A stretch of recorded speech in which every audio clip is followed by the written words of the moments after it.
नमस्कार, मी आहे पूर्वा आणि आपल्या आयुष्याची गोष्ट या चॅनलवर खूप खूप स्वागत आहे.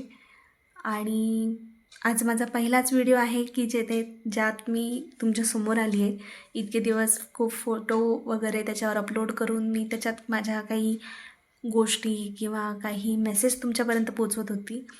पण आज म्हटलं जरा काहीतरी वेगळं करूया आणि सगळ्यांसमोर येऊन सगळ्यांसोबत बोलू आणि आपले मतं व्यक्त करायचे आहेत, नाही का?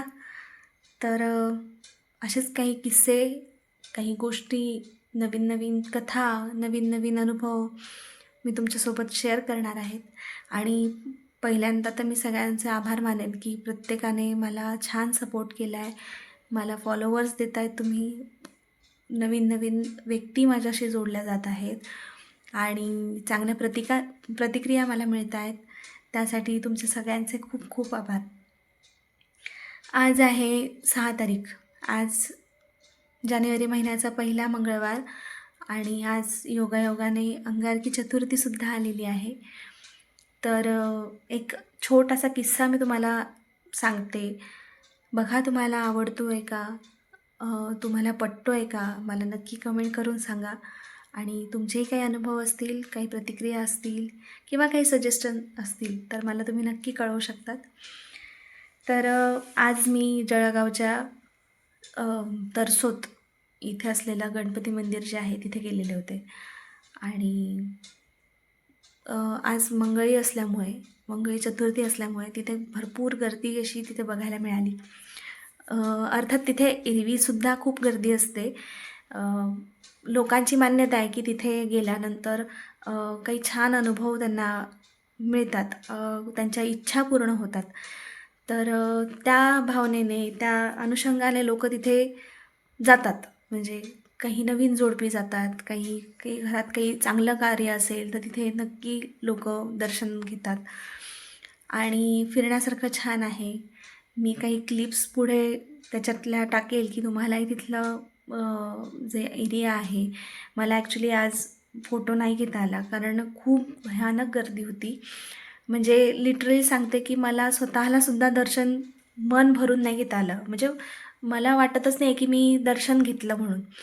आणि असाच काहीतरी तुम्हाला एक अनुभव मला शेअर करायचा आहे. आणि इथेच नाही, मला तर असं वाटतं की असे किस्से तुम्हाला बऱ्याच देवस्थानी, बऱ्याच ठिकाणी तुम्हाला हे दिसत असतील. पण लोक जाऊ द्या, आजचा दिवस गेला, ठीक होता, छान होता, चांगलं झालं दर्शन असं म्हणून लोक सोडून देतात. पण मला असं वाटतं की हा विषय कुठेतरी यावा चर्चेत. तर आज गेलो आम्ही तिथे. खूप रांग अशी खूप मोठी होती, म्हणजे खूप बाहेरपर्यंत. तर तिथला प्रिमायसेस जे खानदेशी असतील, खानदेशात राहणारे असतील त्यांना नक्कीच माहिती असणार की बॅक साईडला चांगला त्यांचा प्रिमायसेस आहे मोठा. तिथे भरपूर बाहेरपर्यंत रांग होती आणि आतमध्ये पण सुद्धा असं रांगा चांगल्या होत्या की जवळपास आम्हालाच तिथे 2 तास फक्त दर्शनाकरता लागले. तर तिथे ज्या वेळेला मी उभी होती, म्हणजे आज काही मी स्क्रिप्टेड वगैरे किंवा असं काही बोलणार नाही आहे. जे मला अनुभव आला आणि जे मला तुम्हाला सांगायचं आहे एवढंच मात्र मी बोलणार. तर तिथे आम्ही गेल्यानंतर रांगेत उभे असताना भरपूर लोक मी बघत होती. तर काही लोक खूप वयस्कर होते, काही लहान मुलं होते, काहींना लागलेलं होतं, म्हणजे काही अपघातातून नुकतेच सावरलेले असावेत, असे भरपूर लोक तिथे होते. काहींच्या डोळ्यांमध्ये देवाला बघण्याची उत्सुकता होती की देवदर्शन आमचं ते कधी होणार. मुलं हट्ट करत होते काही ठिकाणी की बस आता किती वेळ आता आम्हाला उभं राहायचं, चला आता आता कधी मी दर्शन घेते आणि कधी मी तो हातातल्या पेढा खाणार, असं त्यांची काही प्रतिक्रिया तिथे दिसत होती.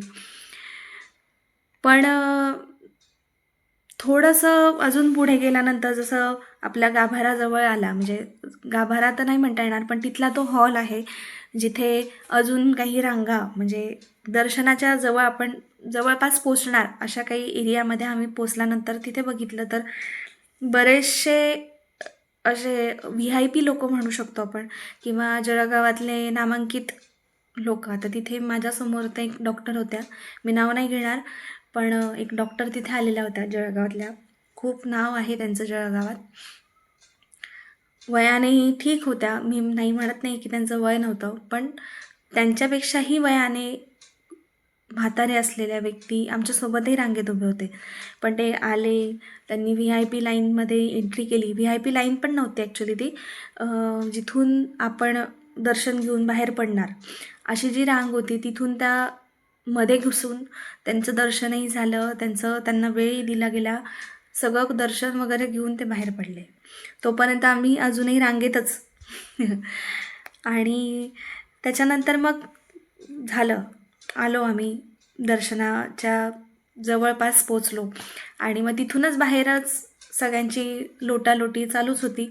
आणि परत तिथले जे तुमचे पंडितजी असतील किंवा काही सेवक असतील तिथले, त्यांचं चालू होतं, चला आता मध्ये एंट्री आहे तुमची, तर तुमच्या हातातले ते प्रसादाचे डबे वगैरे सगळं उघडून ठेवा, तुम्हाला तिथे थांबता येणार नाही आहे, पटापट तुम्ही. म्हणजे अशी त्यांची गडबड ढकलाढकली सुरूच होती. मग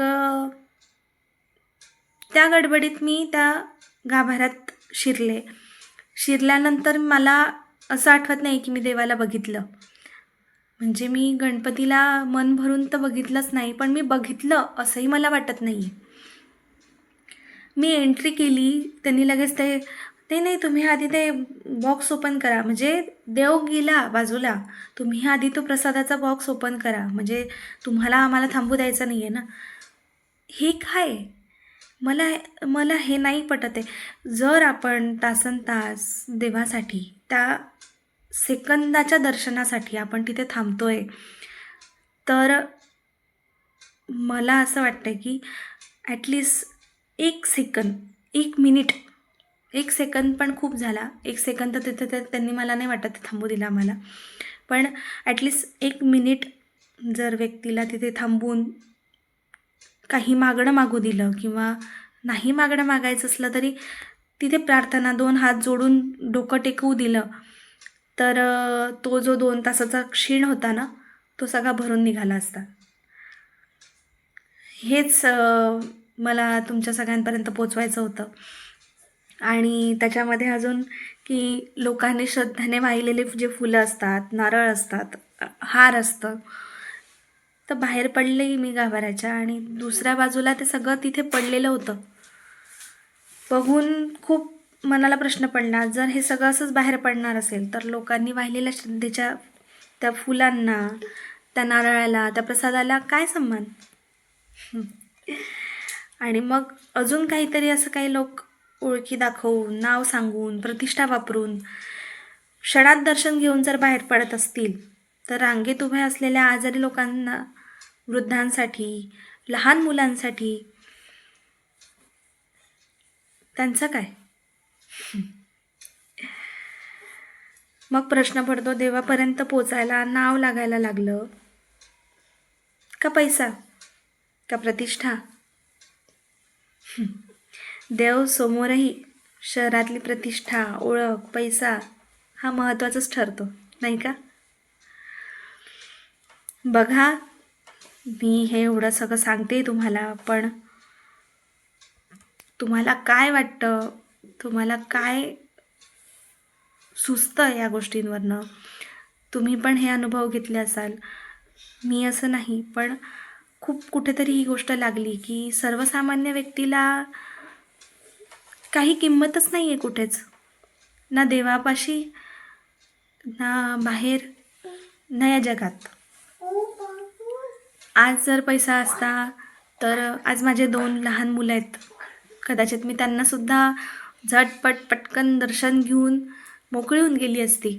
तासभर, 2 तासभर मी त्यांनाही रांगेत उभं नसतं केलं.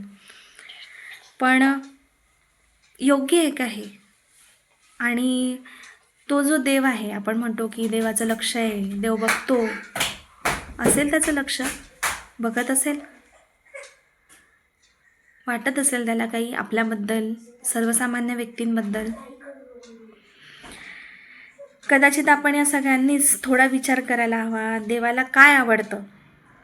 गडबड की भावना, दिसणारी पूजा की न दिसणारी पूजा, का न दिसणारी प्रार्थना. आज मी मंदिरातून पूर्ण इच्छा करून नाही आले, पण एक प्रश्न घेऊन आले. आणि कदाचित तो प्रश्न विचारणं ही एक प्रकारची श्रद्धा आहे. कारण देव फुलांमध्ये नाही, तो माणसांमध्ये असतो. म्हणूनच देवावर श्रद्धा आहेच, पण आपण त्या श्रद्धेशी काय करतोय याचा विचार आज मनाला थोडंसं लावून गेला. जर तुम्हालाही हवं असेल की असे काही तुम्हाला अनुभव आहेत की ते तुमच्या जवळच आहे पण ते लोकांपर्यंत पोचवायचे आहेत, तर मला नक्की सांगा.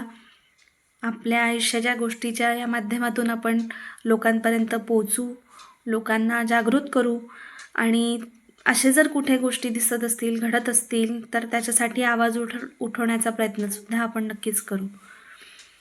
खूप धन्यवाद, तुम्ही हे सगळं माझं शांतपणे ऐकलं. मला छान प्रतिसाद द्या. आपण नक्कीच आयुष्याची गोष्ट ही मोठी बनवू, मोठी करू आणि असाच सपोर्ट मला तुम्ही करत राहा. थँक्यू.